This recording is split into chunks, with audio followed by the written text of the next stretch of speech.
ایک صاحب نے بیوی کو 2 مرتبہ طلاق دی اور رجوع کر لیا، اب تیسری مرتبہ بھی دے دی، اب رجوع کرنا چاہتا ہے۔ رجوع کھیلنے کی اجازت نہیں ہے، 2 دفعہ ہے، تیسری دفعہ میں اب رجوع نہیں ہو سکتا۔ اللہ اللہ کرے بیٹھ کے، تینوں ہو گئی تو ختم، ورنہ تیسری دے کے پھر چوتھی پہ رجوع کرے گا، 5ویں پہ رجوع کرے گا۔ اور زمانے جاہلیت میں ایسا ہی ہوتا تھا۔ یہ جو اہل حدیث لوگ بولتے ہیں نا نبی کے دور میں 3 طلاقیں ایک سمجھی جاتی تھیں، اس کا مطلب یہی ہے کہ زمانے جاہلیت میں 3 طلاقیں ایک سمجھی جاتی تھیں۔ بہت سے صحابہ کو پتہ نہیں تھا کہ یہ مسئلہ منسوخ ہو گیا ہے، اب 3 طلاقیں 3 سمجھی جائیں گی، ایک نہیں سمجھی جائے گی۔ جیسے متع کا بہت سے صحابہ کو نہیں پتہ چلا تو وہ نبی کے دور میں حلال سمجھتے تھے اس کو، حضرت عمر نے متع پہ پابندی لگا دی، تو حضرت عمر نے الگ سے قانون نہیں بنایا، بلکہ وہی پابندی جو نبی کے دور میں لگ چکی تھی، جس کا لوگوں کو علم نہیں تھا، اسی کو نافذ کر دیا۔ تو ایسے ہی نبی کے دور میں جو 3 طلاقیں سمجھی جاتی تھیں وہ زمانے جاہلیت میں سمجھی جاتی تھیں، نبی نہیں سمجھتے تھے۔ اسلام نے کہہ دیا کہ اب 3 ایک نہیں ہے، 3 3 ہے، تو بعض صحابہ کو علم نہیں ہوا، حضرت عمر نے اس قانون کو لاگو کر دیا، 3 کو اب 3 ہی سمجھا جائے گا، ایک نہیں سمجھا جائے گا۔ تو حضرت عمر کا یہ فیصلہ قرآن و سنت کے مطابق تھا، اگینسٹ نہیں تھا۔ اور 3 کو ایک سمجھنے کا مطلب یہ تھا کہ زمانے جاہلیت میں، موطا امام مالک کی بھی حدیث ہے، ابو داؤد کی بھی، کہ زمانے جاہلیت میں 3 طلاقیں دینے کے بعد بھی لوگ رجوع کر سکتے تھے عدت کے اندر۔ ہوتا یہ تھا، صحیح حدیث سے یہ بات ثابت ہے، ایک طلاق دی، عدت پوری ہونے والی ہوتی، عورت سمجھتی کہ اب میں اس سے آزاد ہو جاؤں گی، کہیں اور شادی کروں گی، تو عدت پوری ہونے سے پہلے رجوع کر لیا، پھر لٹک گئی عورت۔ اس زمانے میں عدالتی خلے نہیں تھے، جو آج کل حرام خوری کا دھندا چل رہا ہے نا، عدالت جاؤ، ورنہ عورت جاتی کورٹ سے خلا لے کے جان چھڑا لیتی۔ لیکن اسلام نے طلاق کا اختیار کس کو دیا ہے؟ مرد کو دیا ہے۔ تو اب مرد کیا کرتا ہے؟ اس کے ناجائز فائدہ اٹھاتا، پھر اگلے طہر میں دوسری طلاق دیتا، پھر جب عورت کی عدت پوری ہونے والی ہوتی وہ کہتی اب میں جان چھوٹے گی، میں کہیں اور شادی کروں گی، رجوع کر لیتا، پھر تیسرے میں تیسری دیتا، پھر جان چھوٹنے والی ہوتی رجوع کر لیتا، پھر چوتھی دیتا، تو وہ نہ چھوڑتا نہ لٹکاتا۔ تو اسلام نے کہا بھائی آپ کو رجوع کا آپشن 3 دفعہ میں ہے، تیسری طلاق کے بعد آپ کے پاس رجوع کا آپشن نہیں ہے، تاکہ عورتوں پہ ظلم نہ ہو۔ اس سے بھی پتہ چلتا ہے عدالتی خلا کی کوئی ویلیو ہے ہی نہیں اسلام میں۔ عورت کی جان چھڑانے کے لیے، کیونکہ اختیار مرد کے پاس ہے نا، تو اس اختیار کو محدود کیا جائے، لامحدود نہ کیا جائے۔ اگر عورت کے پاس بھی عدالت سے کورٹ کا اختیار ہوتا تو پھر اسلام کو اختیار محدود کرنے کی کیا ضرورت تھی؟ طلاق کی بھی ضرورت نہیں تھی۔ عورت کہتی میں نے رہنے نہیں، actually I don't want to live with you, I cannot spend my time with you, I love Salim, I don't like Wasim، جیسے کہ آج کل ہو رہا ہے نا کورٹ میں۔ اور ہمارے بعض مذہبی اسکالرز جن کو قرآن و سنت کا کچھ بھی نہیں پتا، وہ اس عدالتی خلا کو کہہ رہے ہیں قرآن و سنت کے مطابق ہے۔ مطابق ہوتا تو اسلام زمانے جاہلیت میں مرد کے اختیار کو محدود اسی لیے تو کیا ہے کہ رائٹ تمہارے پاس ہے، تو اب اس کو لامحدود نہیں کرنا، 3 طلاقوں کے ساتھ باؤنڈ کرنا ہے اس کو، کہ تیسری دفعہ کے بعد رجوع کا حق نہ ہو، کیونکہ عورت الگ سے نہیں لے سکتی طلاق۔ عورت پہ ظلم ہوتا تھا کہ 3 کے بعد بھی مرد اس کو روک لیتا، پھر چوتھی دیتا، عورت کہتی نہ رکھتا ہے نہ روکتا ہے، طلاقیں دیتا جا رہا ہے اور پھر رجوع کر لیتا ہے۔ تو اسلام نے کہا بھائی 3 دفعہ کے بعد رجوع نہیں کر سکے گا۔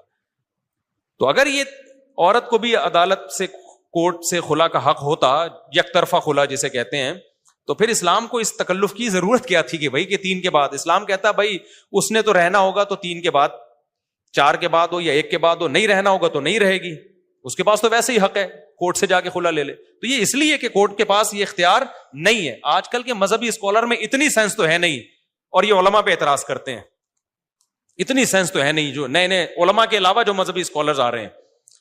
تو اسلام نے کیا اس لیے کہ سارے رائٹ کس کو دیے ہیں طلاق کے بارے میں؟ مرد کو دیے ہیں۔ تو اب وہ ناجائز فائدہ اٹھا رہا تھا، تو اسلام نے کہا بھائی 3 کے بعد حق نہیں ہے، تو اب 3 ایک دفعہ میں دو یا 3 دفعہ میں دو۔ اسلام نے کہا اب تمہارے اختیار ہم نے محدود کر لیے ہیں، غصے میں دو، محبت سے دو، 3 ایک مجلس میں دو، ایک الگ الگ مجلس میں دو۔ قرآن و سنت نے ایسا کوئی فرق نہیں کیا ہے۔ وہ جو اہل حدیث پیش کرتے ہیں نا کہ نبی کے دور میں 3 طلاقیں ایک ہوتی تھی، اس میں کہیں بھی یہ نہیں ہے کہ ایک مجلس کی 3 طلاقیں ایک ہوتی تھی۔ اگر ایک مجلس کی 3 ایک ہوتی نا، تو عبداللہ بن عباس یوں بیان کرتے نبی کے دور میں ایک مجلس کی 3 طلاقیں ایک ہوتی تھی، حضرت عمر نے ایک مجلس کو 3 کیا نا۔ اس میں علل اطلاق ہے کہ نبی کے دور میں علل اطلاق 3 ایک ہوتی تھی۔ کیا مطلب؟ چاہے ایک مجلس میں ہو یا 3 مہینے میں ہو۔ اور ایک ہونے کا مطلب 3 کے بعد بھی رجوع کا حق ہوتا تھا، جیسے 1 کے بعد رجوع کا حق ہوتا ہے۔ تو وہ 3 عملاً ایک ہی ہو گئی نا، کہ 1 کے بعد بھی رجوع کا حق ہے، 3 کے بعد بھی ایک رجوع کا حق ہے، تو 3 اور 1 میں کوئی فرق نہیں تھا، یہ مطلب ہے۔ حضرت عمر نے بولا یہ فرق تو قرآن نے کیا ہے، تو اب کریں گے ہم فرق۔ لوگ اس کا جو ہے وہ ناجائز فائدہ اٹھا رہے ہیں۔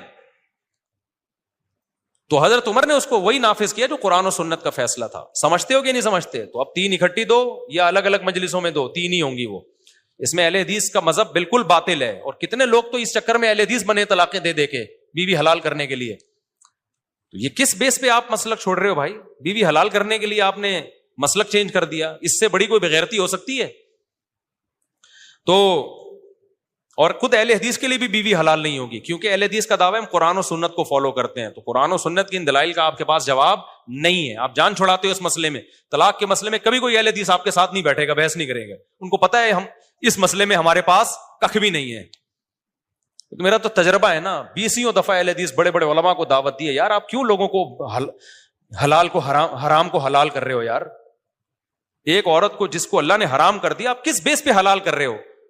کہتے ہیں قرآن حدیث میں. ہم کہتے ہیں آؤ ہمارے ساتھ بیٹھ کے بات کرو. نہیں, کبھی بھی اس مسئلے میں جیسے مرزا غلام احمد قادیانی کے جو فالوورز ہیں نا قادیانی, آپ ان سے اس پہ بات کرو کہ حضرت عیسیٰ حیات ہیں یا نہیں, وہ آئیں گے اس پہ بات کریں گے, کیونکہ اس میں وہ دلائل میں الجھاتے ہیں.